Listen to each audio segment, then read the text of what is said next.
Welcome everyone to episode 70 of the Gully Blanchard podcast. My name is Ryan Anderson, coming to you from the great state of Sacramento, California.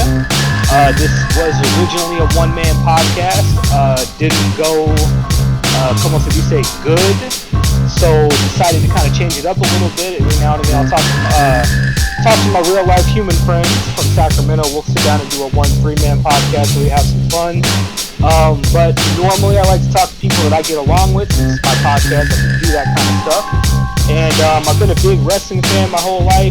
Been a big Philadelphia Eagles fan my whole life. So I usually like to talk about anything from the world of wrestling, Eagles, sports, what have you guys. Check out all 70 episodes of the Gully Blanchard podcast. It's available at iTunes at Gully Blanchard. You can follow me on Twitter at Gully Blanchard at GULLYBLANCHARD. According to Ricky Congo, we are on Instagram. You can find us at Gully Blanchard Podcast.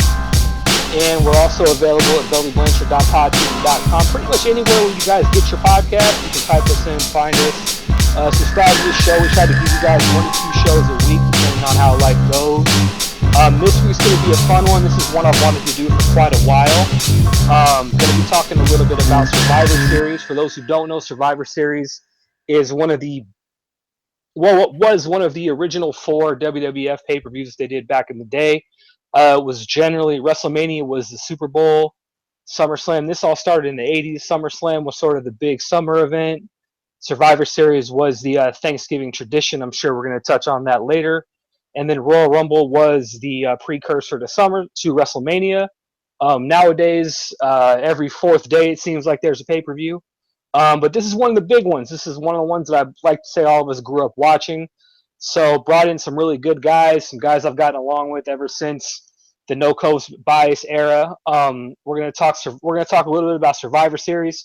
You guys can pretty much get a preview show anywhere you look. Any podcast that is sponsored by Blue Apron, DDP Yoga, the TrueCar app, or can write a column about 10 reasons why this Survivor Series is the greatest ever. That stuff is all really lazy, so we're going to have some fun with it. We're going to give you guys just 3 guys hanging out, talking about the things we liked about Survivor Series as a kid, fun moments. All those moments are available on the WWE Network to check out. Without further ado, got two of my good guys with me here. First one's going to be Derek Hernandez from No Coast Bias. Derek, how you doing, man? I'm doing great, man. Thanks for having me on the show. But I am disappointed we weren't on show 69, but we'll get into that a little bit later. Man, that was the nicest episode you're ever going to have, too. It was, I was trying to, we did 69, nice, no homo, not that there's anything wrong with that. We did that one last week, and then I was like, I don't know if it's going to get published in time. And then it just got published on Monday. And I was like, oh, well, okay, then we're going to get to 70. And, yeah, that's kind of how it went. So, yeah, man. Also joining the podcast, he's a frequent contributor to No Coast Bias as well. He is the fighting pride of New Jersey. I like to call him Hoodie Dan now that I saw him just in a hoodie. So he will forever be Hoodie Dan. Dan Sultan, man, welcome back to the podcast as well. Thanks for having me back. I'm a little mad. I was going to do the 69 joke myself. I guess that's what you get for coming in second. I mean, it's sloppy seconds, my man. Sloppy seconds, I guess. It's the only way we could think to. That's how Hoodie Dan does it, man. Yeah. So, Derek, man, I know what it is. I've contributed to No Coast Bias. Some of my favorite writing was a part of that. But for the people that don't know, I know that you are the head honcho, the Suge Knight, the Vince McMahon of No Coast Bias. What is it to those who have never been to No Coast Bias? Where can they check it out? Where can they follow you on social media? Cool. Yeah, I can give you a quick rundown there. And like you said, I'm basically the captain of our NCB Survivor Series team. But what No Coast Bias basically is, it's basically, if you think about it as your Man Crush Monday's favorite sports and entertainment website, featuring up-and-coming content creators from all across the country. We're basically the Ringer if it didn't have an obsession with Roger Goodell or Boston sports teams. And you can find us on Twitter at No Coast Bias, and then at my Twitter account is Derek the Scribe, and that's DEREK, not the other ways you can usually see it spelled wrong. But I'm usually pretty active on Twitter as well, and we cover pretty much everything you can think of that's interesting to you. All right, man. Dan, what about yourself? Where can people check out? I know you're doing a podcast too. Tell the people about that. Tell the people about the stuff you do with No Coast Bias as well, man. I mean, you can find all of my stuff. Literally everything I do is at No Coast Bias or Twitter. My Twitter is my name, Daniel Soden. The ad's not going to change, but I might be changing it to Hoodie Dan soon. The name, I like that. Yeah, you can find everything I write everything, from wrestling to entertainment to nerdy stuff like Lord of the Rings drafts. I like how it was wrestling and then nerdy stuff too. That was good. That was good. That was a good touch. Wrestling's not nerdy. Not at all. It's still real to me, damn it. Yeah, so for this pay-per-view coming up, I don't know if these are called pay-per-views anymore. I think just for nostalgia I still call them that. But Sunday, I believe the 19th, I don't have a calendar right in front of me, is going to be Survivor Series. Derek, how would you explain Survivor Series to someone who's never watched WWE, man? Back in the day, I'll take this one for now, and Dan, correct me if I'm wrong here, but back in the day, it used to be an excuse for the WWE to get as many guys on the card as possible, and they put together 5-man teams, and they just ran these elimination matches, and always sprinkled in a few debuts. Nowadays, it's basically just another way to almost kind of like the pre-road to WrestleMania a little bit, where they have some big angles, but the rest of the card is just kind of thrown together. This time might be a little bit different, but that's kind of my too long didn't read version of what Survivor Series is. I like to think of Survivor Series as the kickoff to the holidays. It's kind of like on Thanksgiving, you get the football, but right before Thanksgiving, you get the unneeded 5-versus-5 tag team matches. So yeah, for me with Survivor Series, I always remember Survivor Series as a kid because it was like the first VHS cover that had so many different wrestlers on it. So that was the first thing that grabbed me. But it's sort of it's the Thanksgiving tradition. Vince McMahon, who pretty much has ran WWE since the beginning of time for all of us. It was a way to kind of take advantage of the Thanksgiving crowd. It was sort of like the on-ramp to the road to WrestleMania, so to speak. It used to be 5-man teams. They kind of got away from that in the 90s and the 2000s based off for some unbeknownst reason. But one of the first things that stood out that I loved about Survivor Series was the 10-man seemingly tag matches. Like I remember as a kid, one of my first images was Survivor Series is there was 20 guys on the end or 18 guys on the edge of the ring, and they were just constant tags and constant motion. So there were always guys, always fresh and new guys. So I think you were right, man. It was a good way to get as many people on the card as possible. Oh yeah, the thing I remember the most, and I think it's still probably one of my favorite things in pro wrestling history, is just they put those teams together, but they also gave them unique names back in the day. It wasn't just team insert wrestler here. It was the Rude Brood, which is probably the greatest Survivor Series name ever. Yes. The All-Americans, which for some reason The Undertaker was on that team. They put those teams together. They did those pre-taped promos backstage, and those things were just epic. Yeah, those pre-taped promos might be like the best part of wrestling back in the day because you would just have guys talking over, especially like the Warrior ones. I forget who. I think it was Warrior and Roberts, and Warrior would just grunt over the whole Roberts promo. It was great. Yeah, it was one thing I liked about those, and even the Royal Rumble ones, was they always seemingly had like that same green screen background that as a kid I thought was real, as I thought just about everything was at that time.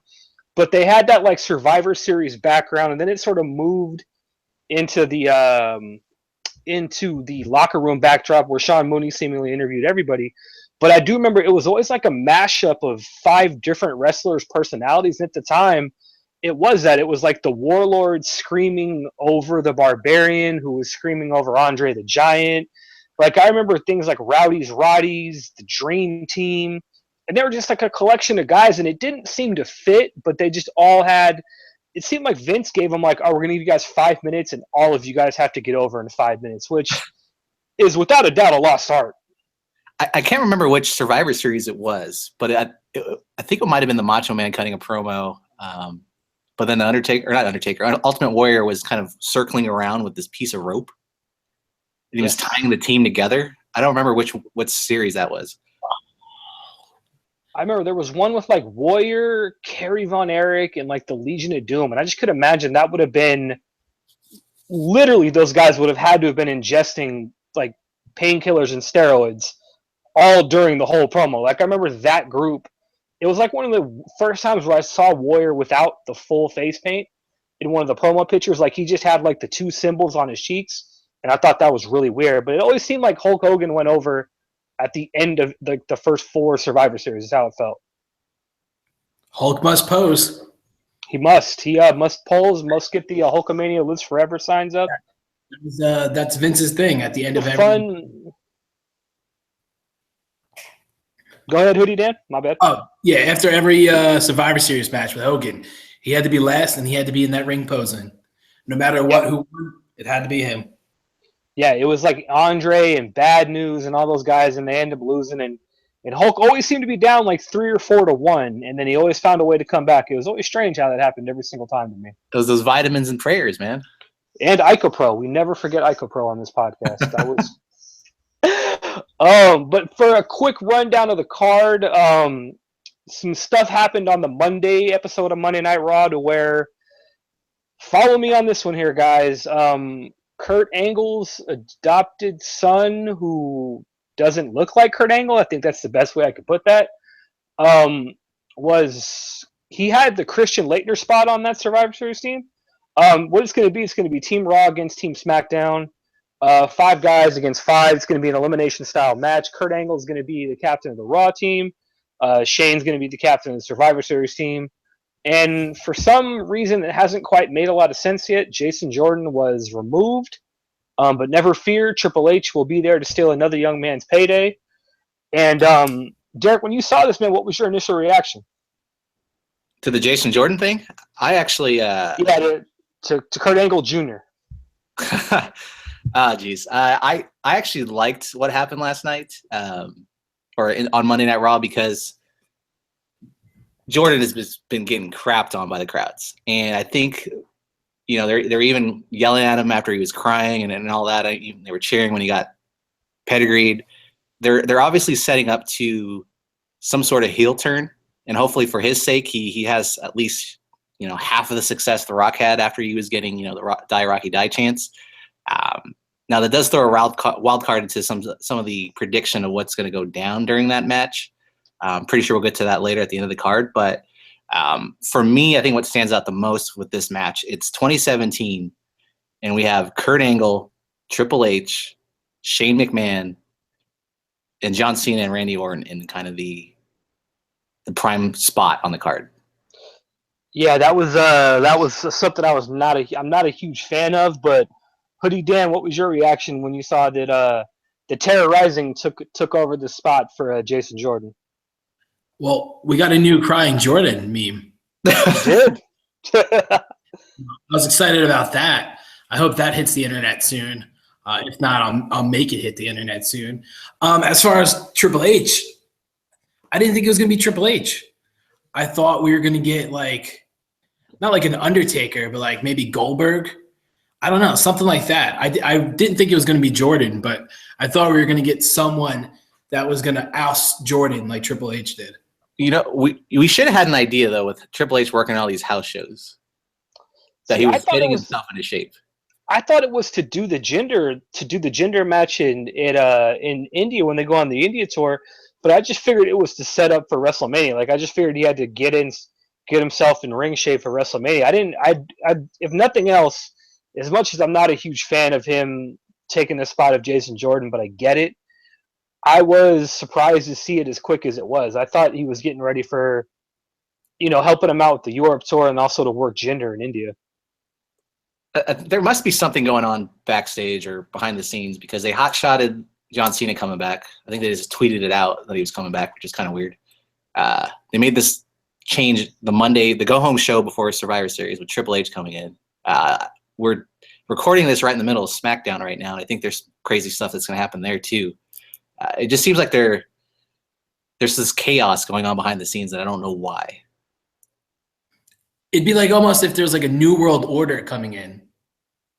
I mean, if only there was like a bunch of guys, maybe 3 of them that were like sent home or something, like a Kevin Owens, Sami Zayn, and Neville, that were gonna like team up with Triple H to take over SmackDown and oust Shane McMahon. If only. If only. But see, then who's gonna be the Mike Enos and all that? Because we need a Mauler Mike Enos in the crowd, so that way Scott Hall can come down like he did last time with that jean vest. I mean, and Enzo Amore, maybe? Maybe we get Neville coming through the crowd during the Cruiserweight match? I mean, I don't think any cruiserweight is on the level of Mean Mike Enos. I tell you what, that guy was the Mauler, then he was mean. He had like a couple different incarnations. We do. We do indeed. So I was going to ask you guys, man, like with this show coming up, what were some of your favorite Survivor Series as a kid? I know Dan had one that he wanted to get in. But Derek, what were some of what were some of your favorite Survivor Series as a kid? Do you have any memories that stood out to you? Yeah, you asked me that question before the show, and the first thing that popped to mind was the Deadly Games 1998. That whole tournament, The Rock turning heel, Mankind kind of getting the raw end of the stick there. If that's even a saying. I looked at that card after I thought about that, and there was like 19 matches on that card, and there were some pretty terrible matches. I think there was like a Gilbert match for some reason. Jeff Jarrett was on the card, and anything he's on is terrible. But that was the first thing that popped in my head. I think X-Pac wrestled Steven Regal on that one, didn't he? Wasn't he a man's man then, Regal? Was that when he was making lemonade with his bare hands? Yeah, he was Steven Regal then. He wasn't William. Oh, all right. That was just such a weird. It was a weird card, and I don't remember that now. I think if I watched this today, I would not think too fondly of it until the very end. But that one popped in my head. 2014, I know it was pretty recent, but the whole Sting coming back, Dolph Ziggler looked like $1 million, was pretty cool. But again, the rest of that card was super terrible. And then when I really thought about that, Survivor Series 2002 was pretty good as well. I think that was the one with Shawn Michaels. Kind of got back to the mountaintop after being gone for so long. And that's when he had those ugly trunks back then, right? Those real like brown looking tights. Yes, I remember that. Yeah, and it was in the Elimination Chamber. I think that was the first one. But that set the table for a lot of good Triple H matches too. So absolutely, Dan. What were your? I don't know if it's your top one, but what were some of your favorite Survivor Series moments? I believe it was 1990. Here we go. There was an egg on the entrance around there at least. I mean, as a kid, I didn't know what was in that egg. Obviously, looking back on it now, reading Meltzer and stuff, people thought it was Ric Flair. I don't know why, but he would have got it over though. He would have got that egg over. They would have. I believe I'm surprised that egg wasn't telling people to stick to sports and all those different egg abbeys that we have now on Twitter. Oh God. As Hector Guerrero rose from that egg as the goobly, I can never pronounce it right. Goobly gooker? Gobbly, bro. Gobbly. Goo. You know that. Man, looking back on that, I watched it this weekend.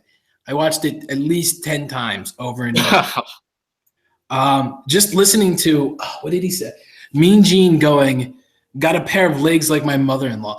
Like, imagine like Renee Young saying, wow, you got a pair of legs like my mother-in-law today.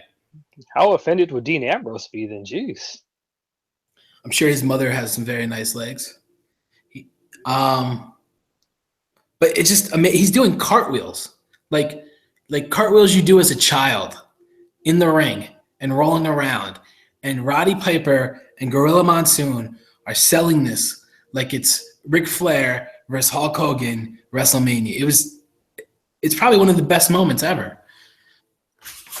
I mean, outside of that, I would probably say 97 Survivor Series is my favorite. Yes, the screw job. I wanted to ask you guys about the screw job because we're all I like to say we're all roughly about the same age. If I'm wrong, then you guys are wrong, and I'm not. But to me, the screw job was such a big thing because for me, I remember the screw job. I remember getting onto like America Online and trying to go into like 500 different insider like GeoCities pages to see what really happened because that was right around the time where I started getting really smart and hip to the business.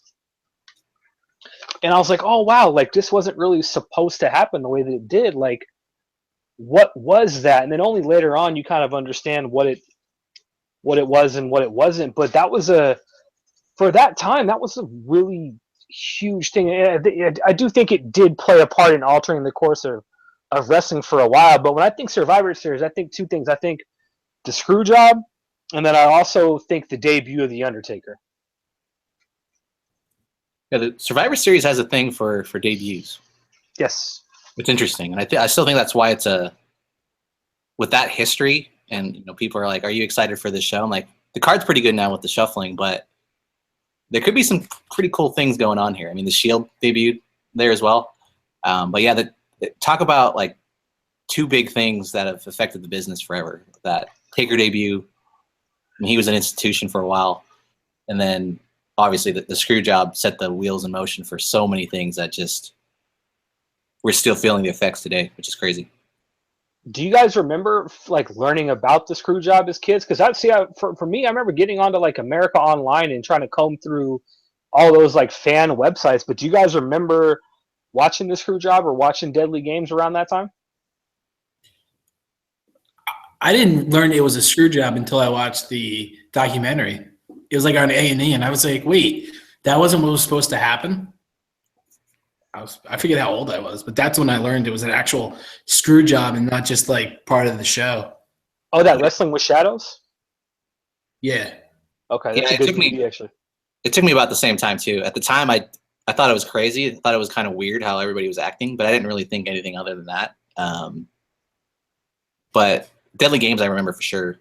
But yeah, I didn't remember or even think about some, but behind the scenes dealings going on. Deadly Games was just reenacting the screw job. Yes, that was the finish. It was Rock having Mick in the sharpshooter, and then Shane was the one who called for the bell, or like Shane was the ref or something along those lines. Yeah, basically the same deal. It played off of it. It wasn't it the '99 Survivor. I don't know if it was a '98 or '99. What Survivor Series was it where Triple H ran over, or no, it was Rikishi that ran over Austin. Was it '98 or was that '99? Was that the one where it was supposed to be Triple H versus Stone Cold versus The Rock, and somehow Big Show came back? Yeah, it's another. Yeah, I remember that one. When that one, Big Show won the belt that night, I think. Yeah. Yep. Talk about. I think that was like the first Big Show reign, even though he was struggling to get over at that time. I think just because he had to come to the major league, so to speak, in WWE. But I was really caught off guard with that title run. If you go back and watching it. I think that was 99 or 2000. But yeah, he like wrestled earlier in the night, like a handicap match, like a weird handicap match, and then wrestled in the three-way. I forget how he got in there, but he wrestled in the three-way. Yeah, that was another one that I remember too as a kid that I didn't really get until I got older was that I think it was like 92 or 93 was Brett and Shawn had a really good match when it was champion versus champion. That was sort of the lean years, like after Hogan left and after Warrior left and after like magically the wrestlers got smaller. I can't imagine why that would have happened around that time, but they all seemed to shrink a little. It was very strange. But like if you go back and watch that Brett Shawn their match that they had at Survivor Series, it was really well done. I think that was one of the first ladder matches that WWE did, or I'm pretty sure a ladder was involved in that to some extent. Yeah, I don't remember. I'm a little fuzzy on that. I know they had a ladder match that year. I don't know if that was SummerSlam or Survivor Series. For me, I just thought it was weird at the time because I was the land of giants, and you had these two small guys going at it for, kind of in the primetime spot. And looking back at it now, that was kind of one of the first things that kind of started the shift, outside of all the steroid stuff going on of, like you said, bridging the gap between what it was before to what it became. This was kind of a sneak peek into that. But for me, I always thought Brett and Sean are probably, 1 and 1A of the, top performers in the ring of all time. But I never thought they actually put on a 5-star match ever. That's one that gets hotly debuted. Is that 60-minute Iron Man match? Dan, have you watched that one all the way through? Not recently. I mean, I've watched it I think when I got the network, that was like 1 or 2 of the first things I watched. But I have to agree, like those two together never did it for me. That Iron Man match, you bring that up, there was no the psychology was weird. I think if I remember correctly, I think Brett was working on, or it might have been vice versa. Somebody was working on a body part, and it never came into play in the match, which is weird between like these guys kind of screaming that up. And the whole overtime thing was just weird. Like, why would Brett agree to that? Like, I don't know. It just didn't. It was good, but it wasn't like epic as everybody makes it out to be. I feel like to me, it's a match that, as much as I love both those guys, it just never aged like that. Like that match and that whole rivalry didn't age very well. Like I thought they actually had their best match at Survivor Series when the screw job happened. Yeah, I was gonna say their chemistry didn't start really like clicking to me until the screw job happened, and like I can only imagine if like say Brett decided to stick around after that instead for whatever reason, if it was like a work or whatever. Like if he stuck around after that, their matches would have been so much better, I think. But before that, there was nothing really like there between the two of them that really gave you like a reason to care about their matches outside of they were both great wrestlers. So as far as what do you guys remember as far as Hulk being there in the early 80s or the 80s? Because to me, the main thing I remember is one, his teams always seemed to win. And like you said earlier, Dan, he was always the last guy at the end of the show doing the pose downs. But I remember when it started to kind of turn to where they were starting to get the Warrior involved. And that Survivor Series was one of the ones where like the Warrior was the main survivor. It was like post Mania 6, and they were really trying to make Warrior the guy. And I think they found out he was a one-trick pony. But that whole like Survivor Series leading into the Macho King era, even guys like Dusty were still there too, and it was a good time as far as from a legend standpoint, but I don't like watching those Survivor Series back. Aside from nostalgia, the stuff it's not as entertaining to me as it used to be watching that stuff back as an adult, as like a 33-year-old adult, so to speak. Yeah, it's really weird watching those old matches because a lot of the time it's this lumbering. It's not a quick style. With us watching a lot of the indies and the athletes that are involved in the business now, it's just kind of weird to watch it.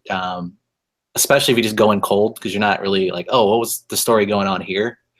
But yeah, so it's a little strange. I mean, if I'm watching an old show, I like to watch the entire show or even the show before just to see what was going on. But I don't have a lot of time to do that anymore. Yeah, recently I actually watched the entire 92 year with from Superstars to the pay-per-views. And if you watch it that way, you appreciate it, but then I went and watched like a random WCW pay-per-view. I forget which one it is. And I was like, wow, I really hate wrestling then. Early 90s WCW will make you do that. Oh, man, anything involving Hogan before NWO and WCW was probably. And see, that to me, and I'm going to get off topic here a little bit because I know one of like the hotly contested, talking points on social media was that whole Mount Rushmore of wrestling, and just I don't think people remember as much of that pre-NWO WCW Hogan run. Like after that initial match he had with Flair at Bash at the Beach, like his run in WCW was awful until he turned. Like he was main eventing their biggest card of the year, Starrcade. I think it was '94 against like the Butcher, who was Brutus Beefcake, but then became the Zodiac, but then was the Booty Man, and then was the Man with No Name. Like that was a tough year or two for him. As far like it does a lot for me at least to kind of kick him off my Mount Rushmore. Yeah, I mean, especially the stuff that goes on outside of his racist tirades and the backstage politic. I don't mind as much because I think the good ones did that. But I think if you think about like the best wrestlers of all time and the guys that would be considered for that Mount Rushmore, he might have had like the worst. Like before that NWO thing, like I've never seen like a top guy like that just have like a terrible, terrible run of like that magnitude. Like was John Cena, really bad. you can boo John Cena and whatever you think, but he's never had like a run like that.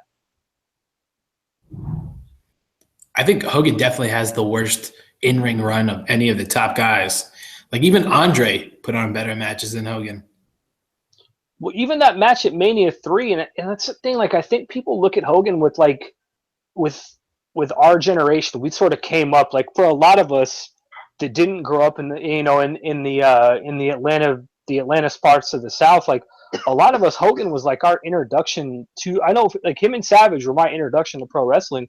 So I just wonder how much of it's nostalgia because even in WCW after he turned, a couple months after that turn, like there wasn't a good Hogan match in WCW that you even want to go back and watch. Like their hottest angle was with Sting, and you go back and watch that Starrcade, and Hogan's doing everything he can to sandbag that match. Yeah, I'm just trying to think of a good Hogan match in WCW right now. Hogan versus Kevin Nash. The finger poke of doom might be his greatest match of all time. One of the best bumps he took. That might have been the best bump he took. That was definitely something. No, but really, like I can't think of a great Hogan match outside of like Hogan Savage was pretty good, but you had Savage, so yeah, I'm trying to think. I can't think of anything that like really stands out as like a great match that I would go back and watch again outside of like just for nostalgia reasons. I think this is crazy to say. Hogan Goldberg was good because they were both very limited, so they just jam packed that like 5 minutes on Nitro, and they just played. I don't even remember. I remember that being a big deal because they made it into such a big deal at the Georgia Dome. Like they'd sold the Georgia Dome out in like 4 or 5 days. Yeah, that should have been on pay-per-view. Absolutely. No, I 100% agree. That's a Starrcade main event that you build up for a whole entire year. And, you do the things right. You do it the right way. And it seemed like they hot-shotted that whole day because, if I'm not mistaken, like Goldberg had to beat 2 other people that day just to get to Hogan. Like I think he had to beat Scott Hall and then like Bryan Adams or Kurt Hennig or something like that. Yeah, I'm drawing a blank on that whole match. I don't know. I didn't really watch WCW like that at that time either, because at that point, like NWO to me just got stale, and outside of like the cruiserweights, there wasn't really a reason to watch WCW for me. Yeah, it was hard for me to watch. It's hard for me to watch going back, because what I did, I had a job where I could pretty much watch the network on my phone, and I'm kind of a little bit odd when it comes to where like I want to watch everything start to finish. So I was like, okay, I'm going to start to watch every episode of Monday Nitro from the beginning to the end. And even like once you get past the cruiserweights, and it's weird to me to call like Eddie and Chris and Benoit cruiserweights because they ended up being, heavyweight champions in WWF. But that whole like era of the faster paced wrestling, like they set the table real well. But those main events in WCW when Hogan was there were really bad. The one that stands out the most to me is I want to say it's Halloween Havoc '96, and it was Hogan and Savage. And I would ask you guys to please go back and watch this one. It's the one that Piper debuted after the match, and I'm not exaggerating this. Hogan had on a flat top wig before he got to the ring. I don't know if you guys have ever seen this. I've seen pictures of it, and I was trying to wonder like what the context was. Is that Photoshop? Because I don't remember that at all. No, I didn't remember it either until I saw it. And he literally walked down the ring with a wig on. And like I think Savage took it off and put him on. It's like Savage took the wig off and put it on Savage. It was hilarious. Now I got to check it out. Yeah, I briefly remember. But back to Survivor Series. Before Triple H got into this one is what I wanted to ask you guys. Is Survivor Series still a big deal to you guys as far as like is it still part of the big four? But the way like the business is sort of evolving to where, like I said earlier, there's a pay-per-view seemingly every week. Is Survivor Series still appointment viewing for you guys? I think for me, just because I grew up knowing it was one of the big four, it's just kind of habit. I hear Survivor Series, I hear Royal Rumble, I hear, SummerSlam. I'm like, all right, that's a big one. I got to watch it. If I was growing up a little bit later, it probably wouldn't be. Yeah, I definitely feel like our age, Survivor Series, like nostalgia-wise, still kind of means something. And occasionally they pull out like a cool moment for us, like with the Sting debut, like stuff like that. So it kind of still makes it a little bit worthwhile. But I mean, you do get the pay-per-view fatigue now with one every like 2 to 3 weeks. But I mean, it's Survivor Series, so you got to watch. That was sort of how I was thinking about it too. Like, I remember if they tried to do the offshoot of this when they did the brand split back in like the early 2010s. They had that really strange, like bragging rights promo. I just remember that pay per view was the one where like Cena and Orton, they did like an Iron Man match for an hour, and then they had like a couple teams. It was sort of when they went away from the multi-team match at Survivor Series, that whole really odd era from like 2007 to 2010. But this one for me, if nothing else, I like the fact that they're going back to multiple brand. I think this is where the brand split really kind of shows its merit, because you're literally getting like Raw against SmackDown. You're not getting, 5 people thrown together from Monday Night Raw to go against 5 people against the same Monday Night Raw that you've seen wrestle 5 or 10 times. Like New Day versus Shield to me, I think is going to be a huge match, just because I'm really excited to see guys that I wouldn't normally see. And I can't remember the last time all 6 of those guys have locked up. And I could be totally wrong I don't know if they ever have wrestled all as a 6-person team against each other. I don't think so. And it's definitely one of those, dream matches. We're going to look on this card, 4 or 5 years from now, or even 10 years from now, and be like, wait, Brock Lesnar fought AJ Styles? The Shield and they squared up? Like, this is kind of a dream card, at least in spots. Yeah, I agree. Yeah, definitely. I kind of wish the Shield and New Day were like Survivor Series rules. Like, I get like it's only 3 versus 3, but still, like, I don't know. For some reason, I kind of wish it was elimination a little bit, just to see like what they would do with it. But I mean, definitely, this is like that kind of like WWE dream match card that we've all been kind of hammering for, and now we're kind of finally getting it. Yeah, to me, it kind of feels like I'm sure you guys remember that this time. I had actually checked out of wrestling around this time, but when the WWE invasion with WCW and ECW, like how poorly received that was. But it kind of reminds me of that in a sense, to where you're getting matches that you're only going to get once that you would have waited a really, really long time for. And I think you're right, Derek. Like, we're going to look back at this card 4 or 5 years down the road and be like, I can't believe AJ Styles went champion for champion against, Brock Lesnar. I think that's going to, like, that match in itself, we hadn't even really talked about it yet. And that's a dream match on any pay-per-view. Like, that's another match that could headline WrestleMania. Oh, yeah. You tell any of us, 5, 6, 7 years ago that AJ Styles, like the AJ Styles, is going to fight Brock Lesnar in a WWE ring, we would have been like, give us all, here's all my money, take it. Take it all, yeah. And it's weird. There's not a lot of hype around it. Yeah, I would have never thought we'd see Lesnar versus Styles. And I mean, like 5 years ago, Lesnar had Styles had the frosted tips, so it would have been even funnier to see Lesnar. Don't you knock that man's sunglasses that he had in TNA when they were like trying to force him into being like a junior version of Ric Flair. Oh man, that was the worst. He had those weird sunglasses. Yeah, the Fortune. He had those weird sunglasses that like tinted away. Like it started like the lenses were dark and then they kind of went to light. It was really, really strange. He would have had if the timing is right, I think Claire Lynch would have been by his side too. Oh my God, I remember that. Yes. Claire Lynch. Oh, we hardly knew you. But yeah, even the Big Ten, man, the Raw versus SmackDown. Like, if I would have told you guys 3 years ago, you'd have Fergal Devitt from New Japan, you'd have Shinsuke Nakamura, you'd have Samoa Joe, you'd have a guy in Braun Strowman who surprised. I think he kind of, by no stretch of a moment, I think he's kind of gotten stuck in a feud with Kane. That in 2017, if you're feuding with Kane or you're feuding with Dolph Ziggler, it just kind of it's not where I want guys like Bobby Roode or Strowman to be. But now we're looking at a guy like Bobby Roode. Like, he's got the Christian Laettner spot on this team. If you really think about it, like a guy like that who had great matches in TNA with Beer Money, who did great things in NXT with the whole Glorious theme. Like, he's got the Christian Laettner role on this card. And it's really it's a really good sign with how it is. in how they're doing that whole 10-man.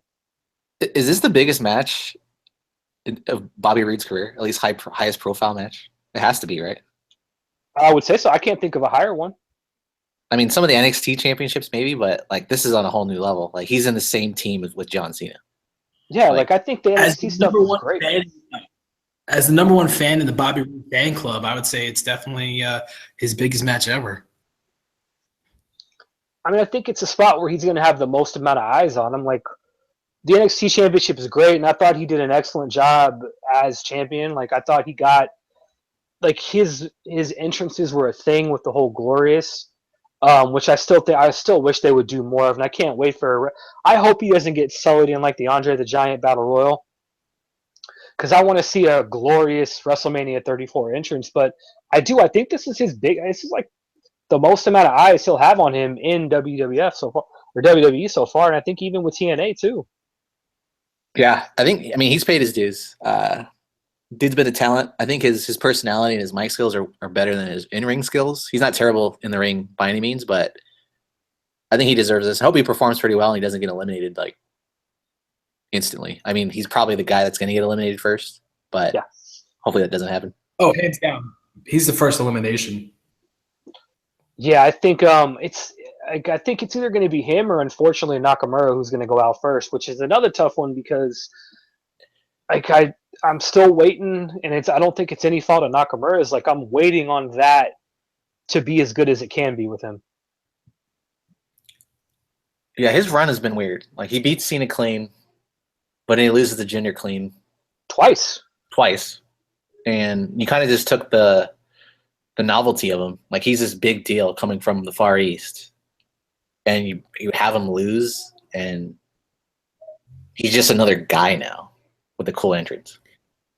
I never got the hype behind Nakamura. I mean, like, yeah, he put on some good matches in like New Japan, but outside of like his theme music, I wouldn't notice if he was on the card or not on the card. I think outside of that Sami Zayn match he had, I could do without most of his matches. I could do with just about everything he's done on the main roster with the exception of the Cena match and the exception of his Orton match. Like, everything else, and it's weird because they've done this, they seemingly do this with all the NXT call-ups to SmackDown, to where they just stick him in a feud with Dolph for like the first couple months that would have been cool 4 years ago, but now it just seems like you're kind of going through, like, Dolph Ziggler to me just seems like you're going through new hire orientation at your job. Like, you're going to forget all this in a couple weeks, but you have to go through it to get your employee ID. Yep, exactly. And the weird thing with the Ziggler or Nakamura thing is, like, Ziggler's thing is selling, but he was kind of leading the charge the entire feud. And Nakamura was kind of coming back, which is not Ziggler's calling card, it was just booked strangely. I think it's either going to be Roode or Nakamura who are the first ones out, which again is just, it's really strange to me because I think those are two of the guys that you can really use to help build the mid card, the upper to mid card of SmackDown, but they're going to come across out of this pay-per-view looking rough. What I would really like to see is I'd like to see one of the top three or top four in that, as far as like Cena, Triple H, Angle, or Shane. I'd like to see one of those guys go out first to kind of just set the whole wow factor. I feel like you have to leave Shane in because of Triple H. You have to build for that, like him and Angle. I think this might be maybe, like a wild card, but Joe eliminates Cena first. That'd be a good one, yeah. I think that would set the tone for the match, and really, like, it would allow you to have Bobby Roode shine, Nakamura, I guess, to shine, and it would really put Joe over too. Because I mean, he's just coming back. Him defeating Cena. Cena can always go to Raw since he's Mr. Free Agent and feud with Joe afterwards. There's some weird pairings here that could kind of surprise us. So I mean, you have a lot of rivals on the same team. So obviously, Angle and Triple H kind of going at it. Finn and Samoa Joe had kind of a rivalry in NXT. Cena and Orton have been fighting for forever. Please stop. They've been fighting since the Titanic song. And then Nakamura and Roode had that NXT rivalry as well. So if there's some sort of like somebody bumps into somebody else and there's like a distraction, that could be a way to kind of protect the guy that gets eliminated. So I can see a guy like Finn getting out of there pretty quickly because they've been treating him like crap here the last month or so. Yeah, one thing that I have a feeling we're going to get this no matter what happens with that match. You're going to get that really awkward, long stare down between Triple H and Shane, where like no one's going to say, like those two aren't going to say anything, and you're just going to get a whole bunch of "this is awesome" chants as the two just like stare at each other for 5 minutes. You think Yeah, Steph we're definitely going to get that. I think you're going to end up with Triple H and Shane, or it's either Triple H and Shane if they can't clear Kurt to go that long, or it's going to be Triple H and Kurt at Mania, which I'm all right with either one. You don't think Jason Jordan comes in? You know what I'd actually like to, and I was just thinking about this as we were talking. WrestleMania 10, when they did Owen against Brett, and they started that feud at Survivor Series to where was it Brett accidentally eliminated Owen, I believe, or something along that. Something about that happened to where like Brett had to eat the guard, something like that, to where Owen. That was the start of Owen's heel turn.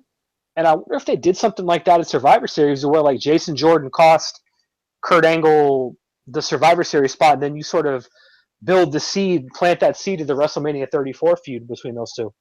Was that Owen thing when he had somebody throw the towel for Bret Hart and Backlund? That was the year before. Was that the year before? Yeah, no, sorry, that was the year after, because the year before, because they did WrestleMania 10, which was Bret and Owen, which is a really good match, and then WrestleMania 11 was Bret and Backlund, because that one was main evented with Bam Bam and Lawrence Taylor. Oh yeah, that classic. Yeah. But what if we combine? I love that match. Go ahead. By the way, because I love that match because Bam Bam was like from like the next county over, and Lawrence Taylor was my favorite at the time Giants player, and I felt like so New Jerseyan loving that match. At the Did time, you ever see Bam Bam in Jersey? What was it? Oh, Who's your favorite Giant now? Yeah. Oh, Strahan.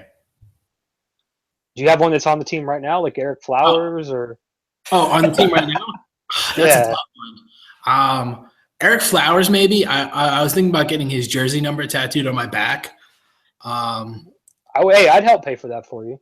You need to get a Eric Flowers hoodie, man. Yes. If I had to pick right now, it'd probably be Snacks Harrison, or That's Landon one hell of a Collins. nickname. Snacks Harrison. That's a hell of a nickname. You ever see the guy? I Likes his have. snacks. Yeah, I don't. If he likes his snacks, who am I to tell him he can't like his snacks? I, for one, am a huge Ben McAdoo fan. I really hope you guys keep him at least through December 18th. It's not his fault. He's doing the best with what he has. I think he's Hey, Bill Belichick failed in Cleveland. Ben McAdoo can rise again. I thought we were talking about wrestling, guys. Well, that's what we were talking. I was talking about the inevitable Ben McAdoo face turn. Oh. All right. Yeah.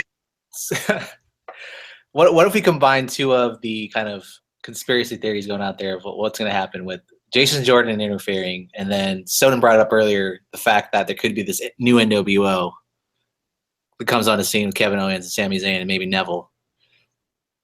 I like it. What if Jordan sides with those guys? It's like, I don't need an authority figure. I don't need you, Dad. And he just signs with these like gang of mercenaries.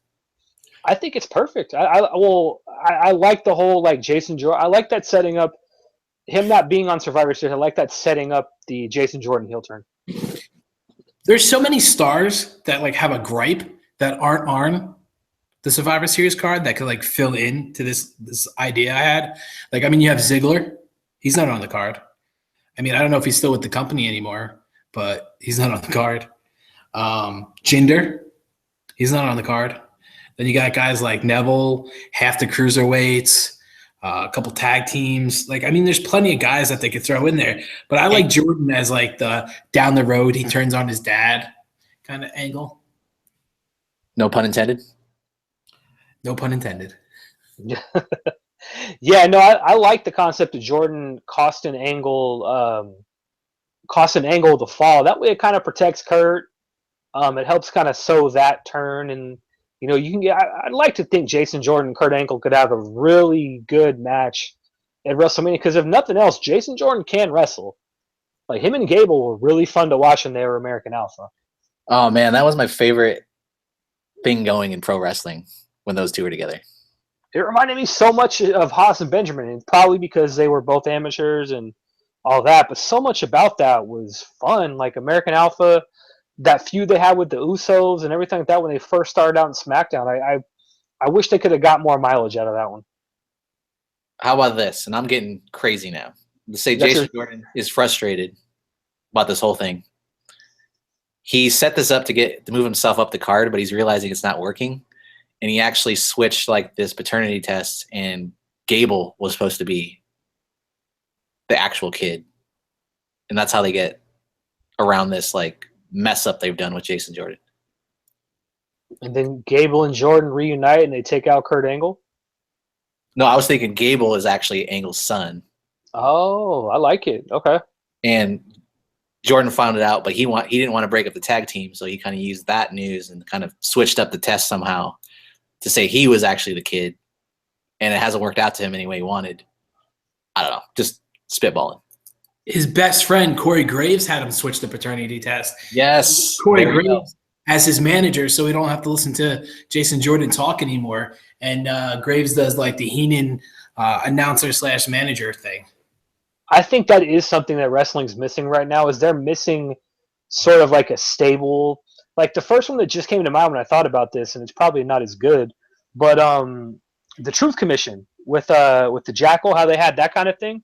It's where if they had a bunch of guys that clearly couldn't talk, but Jackal, Don Callis, whatever you want to call him, was there to sort of help get those guys over. And like I think Corey Graves would be perfect in a role like that as a kind of a newer Bobby Heenan, Don Callis type of guy that'll help get a group of young guys over. Kind of like how DiBiase had the $1 Million Corporation in the early 90s of WWF. Yeah, I think Graves could thrive there because one, he could talk, but two, he seems like a smart guy. So you're like, okay, what's this guy up to? And he could lead a team like that. Yes. So I'd be all about that. Yeah, definitely. I mean, Graves, he just comes off like such a fluid talker when he's in the booth that I can't imagine him not going into that role as a manager seamlessly. Yeah, I think, guys like Graves, and I think that's where a guy like Heyman was so successful with Brock to where, Heyman's sort of the hype man. Heyman's sort of the Bundini Brown to Ali or things like that to where, kind of even like how Heenan was for Andre to where I'm going to talk this guy in the building and then I'm going to unleash this guy on you to kind of walk the walk after I've talked the talk, so to speak.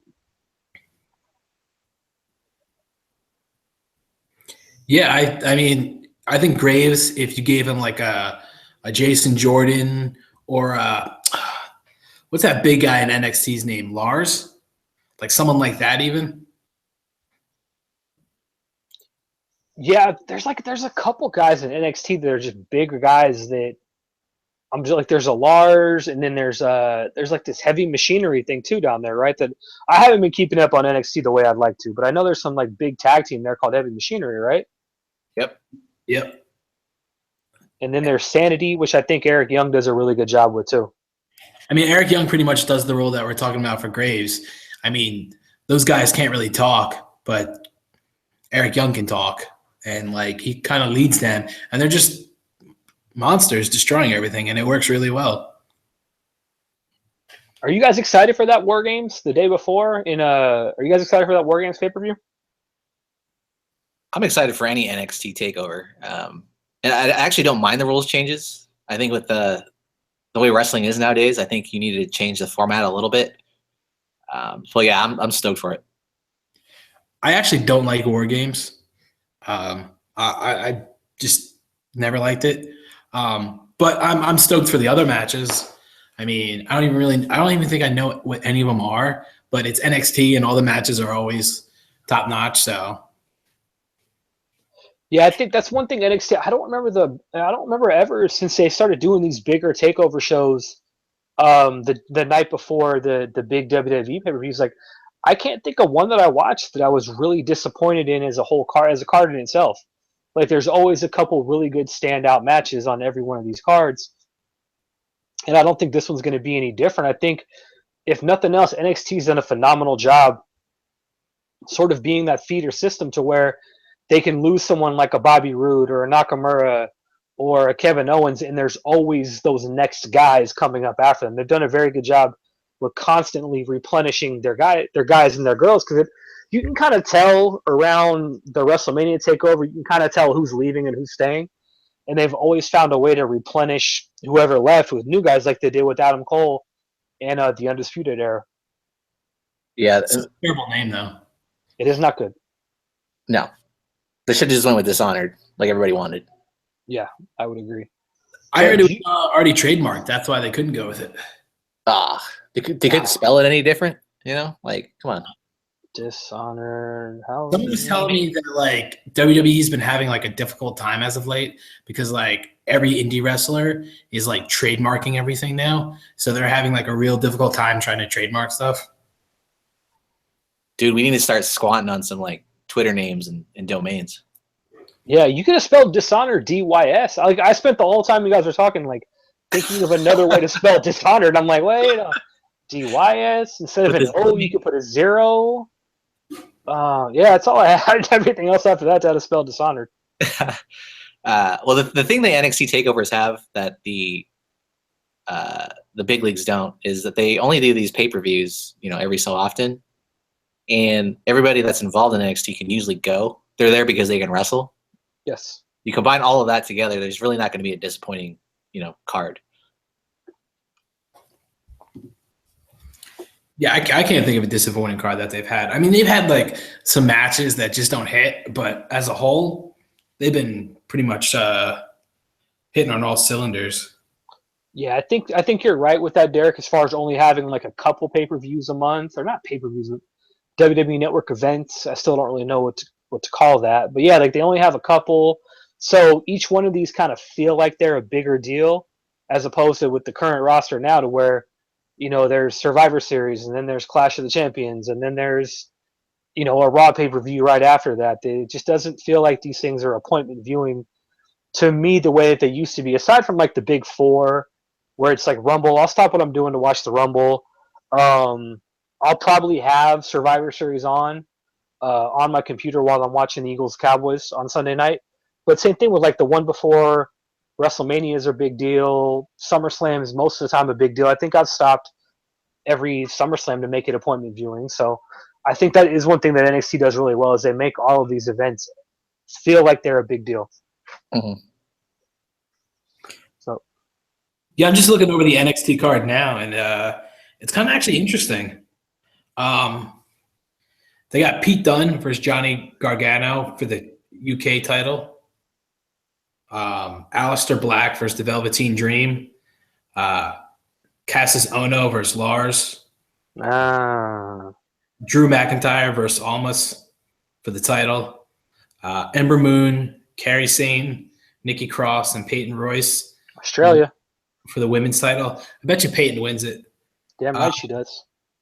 And then the War Games match with authors of Pain and Roderick, Sanity, and then the Undisputed Era. What's cool about that War Games is, to me, like all of those guys can go. Even authors of Pain, who are newer and they're younger, they are excellent at the bruising, dominating tag team. Kind of a throwback to where, anytime they bump or anyone they bump for, it feels like a big deal. Like they have a very good bruiser sort of mystique to them. Yeah, they're kind of a throwback. Yeah, I would love to see any of these groups.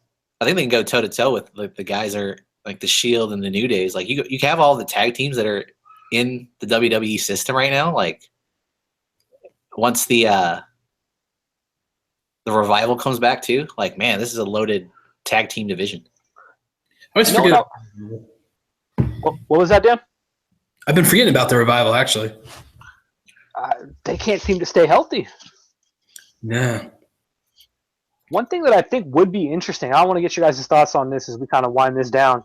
Not necessarily for a Survivor Series, but what would you guys think of having sort of like an NXT invasion of a WWE for like a one-shot pay-per-view, to where you have guys like Sanity against the Shield, and then you have like Brock against Drew McIntyre, and you have the second level or AJ against McIntyre. You're kind of getting the NXT guys that big time spotlight. Do you guys think that'd be something you'd be interested in? I think it would. I think there was ever time to do that for like the top guy for like McIntyre right now. You could do that for the championship match. Just have all the champions. Maybe this is like a Night of Champions thing. Yeah, because I know they're doing Clash of Champions pretty soon. So I was wondering, like, if they could get like a Drew McIntyre against AJ, and whoever the tag team champions are in NXT at the time, have them come up against the Bar or whoever. I feel like it would almost hurt the NXT guy because they wouldn't get like that proper introduction. They'd come up for one shot, go back down, be forgotten, and then when they would come back to finally be called up, people would be like, "Oh yeah," like, and not care as much almost. Where like like a Drew McIntyre, they've seen him already, so that doesn't count. But say like if they brought up like Lars, the main roster, for say he's like some champion, I don't know, whatever. They bring him up to go against like Braun in a monster versus monster match. Like, who do you have go over in that? You can't have the NXT guy go over because he's in the development system. But he already lost in his debut, so what's he matter? It's like kind of like a weird thing to do with them as far as like a creative standpoint. Yeah, that would have been the hole in it. Yeah. I wonder if you have to go like triple threat match then, and that's how you kind of protect some of these guys. Where like a NXT guy could go over because the main roster guys are screwing with each other or something like that. But it would still be tricky though if a guy lost the three-way, because you're like, well, he's already lost. Like, what's the big deal with this guy? Yeah, I mean, it's an option, definitely. They kind of did that with Bo Dallas. That was what my idea was. Like, they brought him up, and he kind of had like a little run after the Rumble, but like they quickly disappeared him. And then when he came back, like he had the fun gimmick. They did that with Charlotte too. I think they had Charlotte come out on like a SmackDown and wrestle Natty. Yep. She lost. She lost. Yeah, too. That's right. She lost. I remember that. Yeah, because I remember that was a big deal at the time. I don't even remember that. Yeah, and I remember they had Billie Kay come up. Shout out to Australia. She wrestled somebody who was debuting on SmackDown, and that was another one that didn't go terribly well. And Billie Kay's, she's not in the four-way this War Games either, so I don't know what's going on with that. That was a while ago that they had Billie Kay. I think that was before that she had her like bigger run, wasn't it? Yes, yeah, it was before that, yeah. So we're gonna get out of here kind of in a second, but I want to go through, go talk to both of you guys about. Do you guys have since they're 5-person on each side? Do you guys have a 5-person Survivor Series dream team that you would want to build as far as favorite wrestlers of all time? Ooh. I think for me, and these guys would all be working heel. I'm a big heel fan. I'd probably got to go Jericho, pre-WWE Jericho, when he was still doing the list, or the pre-list, the big list before the list. Edge, HBK, Macho Man, and CM Punk, all working heel. I don't know what the name would be, but you got all the talkers. You got a bunch of heels. They're pretty creative. They'd pull off the victory somehow. Of course. You did ask this question before, and I was thinking about what my ultimate team would be. And instead, I kind of thought of an ultimate Survivor Series program. Now, it'd be a little throwback. It'd be 98, and it would be Brett, Owen, Davey, Pillman, and Neidhart versus Michaels, Triple H, Scott Hall, Kevin Nash, and X-Pac. And in my head, I was booking this, of course. It would be all like Hart stayed, everybody stayed, and it'd kind of be like a little program off the whole screw job. Like 6 months later, have Hart and them invade, kind of mess with the clique, and just have like an actual Survivor Series match that actually had a little bit of bad blood in it, and not just bragging rights or just teams thrown together. I like it. Love it. Love it. I think for me, kind of like you, Derek, I would want all these guys working heel. I would take Ravishing Rick Rude. I would take Kurt Angle, where he was kind of being the goofy heel. Give me heel CM Punk, which was WrestleMania 28 to WrestleMania 29. I thought that was some of his finest work. I would take heel Bret Hart, sort of that 96 to 97 sort of guy, and I would take Eddie Guerrero, WCW heel Eddie Guerrero, kind of like the LWO type guy that would just go in there and bump for everyone, but had sort of a mean streak to him. Those would be my guys that I would want on my all heel team. You guys really like heels. Yes, yeah, we're kindred spirits like that. I mean, I'd probably go with heel team too, but I mean, see. So Derek, let people know about No Coast Bias, where they can find you on Twitter. No Coast Bias, kind of tell people a little bit more about it as we sort of wrap this up. Yeah, check us out on nocoastbias.com. Like I said before, we cover a lot of sports and entertainment. We're big into the NBA. We got a lot of Stranger Things content up on the site right now. Pretty much anything you can think of that you're actually interested in, and that's an original take, not just clickbait. Come check us out. We're on Twitter at nocoastbias, and you can find me at Derek the Scribe because I like to write a lot. So that's where you can find me. All right, cool. Dan, what about yourself, man? You can find me also at No Coast Bias. Definitely a lot of Stranger Things stuff. We got the Team Steve and Dustin all the way. We did that exit survey a couple days ago. That was pretty good. We got a lot of basketball content, like Derek said. Just a little bit of everything. A little bit of a melting pot of sports and entertainment, if you will. Cornucopia, possibly. We're going to keep it within the holidays. We got that turkey. It's not too dry. The skin's crispy. You put the oranges and the onions inside. I don't know if anyone does that besides me. And then you get the sweet potatoes, the mashed potatoes, all the potatoes. We got everything. Do you guys have a Thanksgiving dish that you make? Because I've cooked Thanksgiving food a couple times. I know you got the that odd sort of potato thing that you were talking about, Dan. Do you guys have a favorite dish? Oh, favorite dish? Back when I would spend Thanksgiving with my parents, my mom she's half Filipino, so she cooks a lot of that Filipino food, but she cooks a lot of Mexican food too. So I like the kind of regular food that you can eat year round, but I just like eating all of that at the same time during Thanksgiving week. So short answer is I don't really have a favorite Thanksgiving dish that's kind of tailored for Thanksgiving, but just give me the good old Mexican food, man. All right. Wow. Yeah, I get like the good old classic white guy food. Ethnically deficient. Dried turkey, mashed potatoes. No, I'm gonna have to go with cornbread. Cornbread's my favorite dish for any holiday ever. Any day, any meal. Just give me some cornbread. Even like 4th of July? I mean, yeah, you got your ribs and your cornbread. What about President's Day? President's Day? Yeah. You got your cherry pie for George Washington. Shout out to George Washington. Got a thing of cornbread.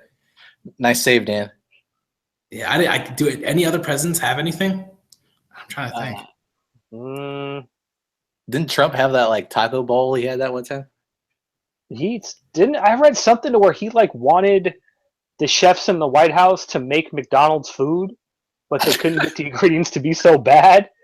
It was probably done by like one of the guys from the 1980 Russian hockey team, but damn it if it didn't sound real. And I bought into it, so I was like, oh, this guy's even more of a loon. Yeah, that makes sense. But I mean, I would eat that also with cornbread if I had to. A guy from the 1980s Russian hockey team or McDonald's? I mean, I'd eat it all with cornbread, man. Cornbread is good with anything. All right. Hey, honey cornbread? Ooh. I don't ever want to be the guy to judge you. So if that's how you get down, man, hey, more power to you. That's how Snack Soden does it, man. Yeah. Snack Soden, a.k.a. Hoodie Dan. Man, the nicknames that have come out of this will last me forever. See? There you go. All right, so later on in this week, I'm going to sit down with Liam O'Rourke. He wrote a really good book about Brian Pillman called Crazy Like a Fox. Pillman is probably one of my favorite wrestlers of all time. I know I didn't really mention him in my dream team just because heel Brian Pillman, who I was a big fan of, wasn't really a huge wrestler at that time. I think he had already, had to deal with his injuries and his demons, as they say in the wrestling business, which is code for drug problem. But he talks a lot about Brian Pillman. I'm a huge Brian Pillman fan. So I'm going to sit down with him this week. We're going to talk about the book that should be out next week. And you can follow me on Twitter at Gully Blanchard, GULLYBLANCHARD. The podcast is available anywhere the podcasts are available. Just check out, search Gully Blanchard, subscribe, rate, review. Tell us how good we're doing, even if you don't mean it, because all of us are frail and insecure like that. And you can check us out on Instagram. I don't have anything to do with the Instagram page, but my friend Ricky does, at Gully Blanchard Podcast. Till then, and we'll be back. This was a lot of fun, guys. Thank you guys very much for the time, and we'll have some fun with this. And everyone check out Survivor Series, check out No Coast Bias, and check out the podcast. Follow both Derek and Dan on Twitter. Word up. Thanks, man. Yeah, no problem. Thanks. Guys.